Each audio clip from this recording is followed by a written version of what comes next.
Hi friends, welcome to PriyaRaman's kitchen. இன்னைக்கு நாம பார்க்க போறது அவல் மிக்சர். பாருங்களேன் எவ்வளவு சூப்பரா வந்திருக்குன்னு.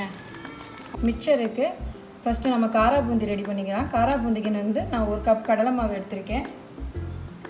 1/4 கப் அரிசி மாவு சேர்த்துக்கலாம்.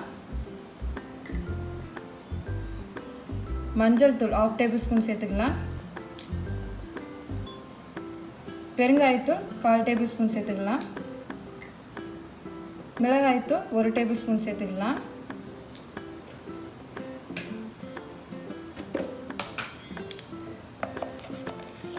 உப்பு 1 டேபிள்ஸ்பூன் சேர்த்துக்கலாம். சேர்த்துட்டு இப்போ நல்லா மிக்ஸ் பண்ணிக்கோங்க. மிக்ஸ் பண்ணிவிட்டு இப்போ வந்து கொஞ்சம் கொஞ்சமாக தண்ணி விட்டு கொஞ்சம் தண்ணியாக கரைச்சி வச்சுக்கலாம் காரா பூந்திக்கு.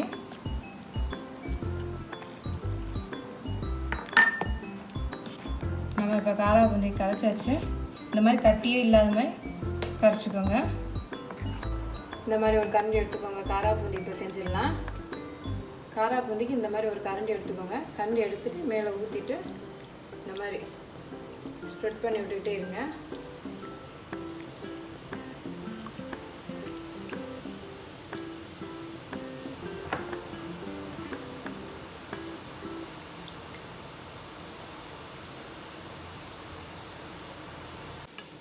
இப்போ பாருங்கள் நம்மளோட பூந்தி நல்லா ரெடி ஆயிடுச்சு.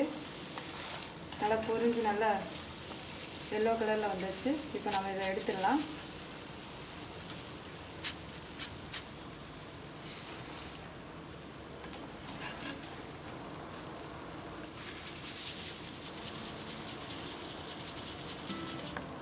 ஓமப்பொடிக்கு நம்ம 1 கப் கடலை மாவு எடுத்துக்கலாம். 1/4 கப் அரிசி மாவு எடுத்துக்கலாம். 1 டேபிள்ஸ்பூன் உப்பு சேர்த்துக்கலாம். 1/2 டேபிள்ஸ்பூன் மஞ்சள்தூள், 1/4 டேபிள்ஸ்பூன் பெருங்காயத்தூள் சேர்த்துட்டு இப்போ வந்து இதை நல்லா சப்பாத்தி மாவு மாதிரி பிசைஞ்சிக்கலாம். இப்போ பாருங்கள் இந்த மாதிரி பிசைஞ்சு வச்சுக்கோங்க. இந்த மாதிரி இருக்கணும். இப்போ நம்ம ஓமப்பொடி செஞ்சுக்கலாம்.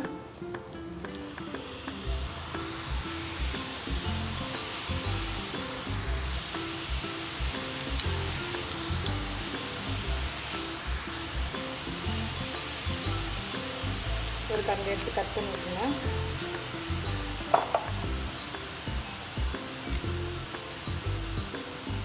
இப்போ பாருங்கள் நல்லா பொரிஞ்சிருச்சு. கலர் சேஞ்ச் ஆகாமல் எல்லோ இதிலே இது பண்ணிக்கோங்க.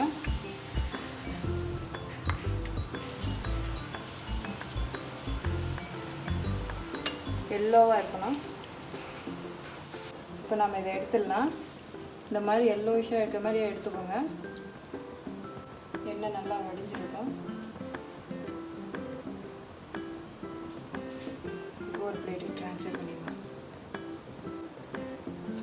1/2 கப் பொட்டுக்கடலை வச்சுருக்கேன். அதை நம்ம இப்போ பொரிச்சு எடுத்துக்கலாம்.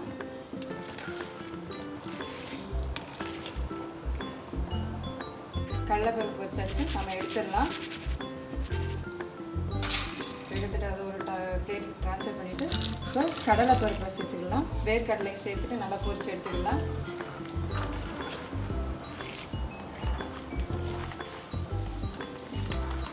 வேர்க்கடலையும் பொரிச்சாச்சு. எடுத்துக்குவோம். எடுத்துகிட்டு ஒரு பிளேட்டில் ட்ரான்ஸ்ஃபர் பண்ணிடலாம். கருவேப்பிலை பொரிச்சுக்கலாம்.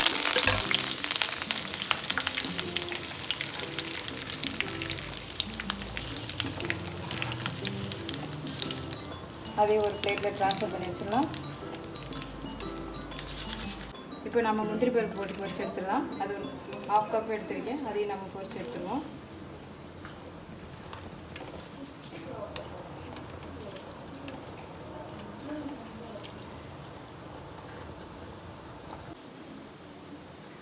இப்போ நம்ம முந்திரி பருப்பையும் பொரிச்சு எடுத்தாச்சு. இதையும் ஒரு பிளேட்டுக்கு ட்ரான்ஸ்ஃபர் பண்ணிடலாம். பூண்டை பொரிச்சு எடுத்துடலாம். பூண்டு வந்து ஒரு 1/2 கப் வச்சுருக்கேன். அதையும் பொரிச்சு எடுத்துருவோம்.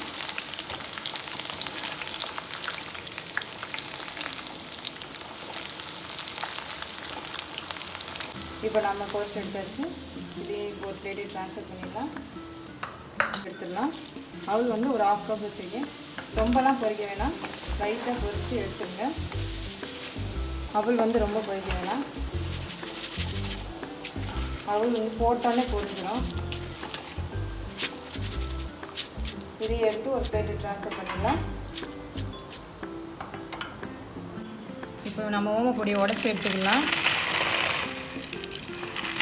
எப்படி உடையுதுன்னு பாருங்கள், சூப்பராக உடஞ்சிருக்கு.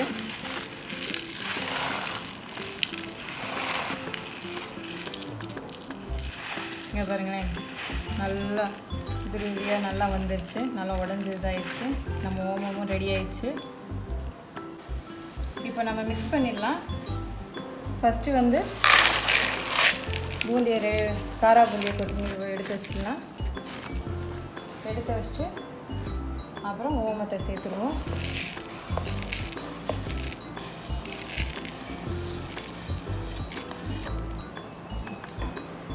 அவளையும் சேர்த்துடலாம்.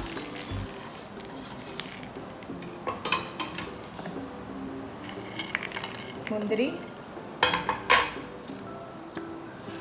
பூண்டு, கருவேப்பிலை, கடலைப்பருப்பு, பொட்டுக்கடலை.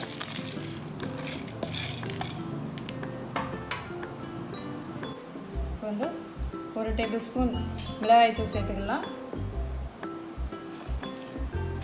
1 டேபிள் ஸ்பூன் உப்பு சேர்த்துட்டு இப்போ நல்லா மிக்ஸ் பண்ணி விட்டுக்கலாம். நல்லா மிக்ஸ் பண்ணி விடுங்க.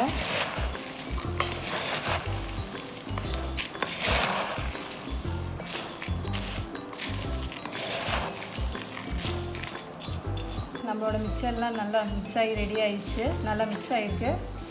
இதில் வந்து நான் கடலைப்பருப்பு இதெல்லாம் போட்டிருக்கனால நான் குழந்தைங்களுக்கெல்லாம் நல்லா ஹெல்த்தியும் கூட. கடையிலெல்லாம் இது வந்து கொஞ்சமாக தான் சேர்ப்பாங்க. நம்ம இஷ்டத்துக்கு நம்ம கடலைப்பருப்பு எல்லாமே சேர்த்துக்கலாம். பெருங்காய பொடி நம்ம சேர்த்துருக்கிறதுனால நல்ல ஜீரணத்துக்கும் நல்லது. இப்போ பாருங்கள், நான் உடச்சி காமிக்கிறேன். எவ்வளோ கிறிஸ்பியாக இருக்குதுன்னு பாருங்களேன். இவ்வளோ கிறிஸ்பியாக இருக்குது. இதை நீங்கள் வீட்டில் செஞ்சு பார்த்துட்டு எப்படி இருக்குன்னு சொல்லுங்கள். தேங்க்ஸ் ஃபார் வாட்சிங் திஸ் வீடியோ.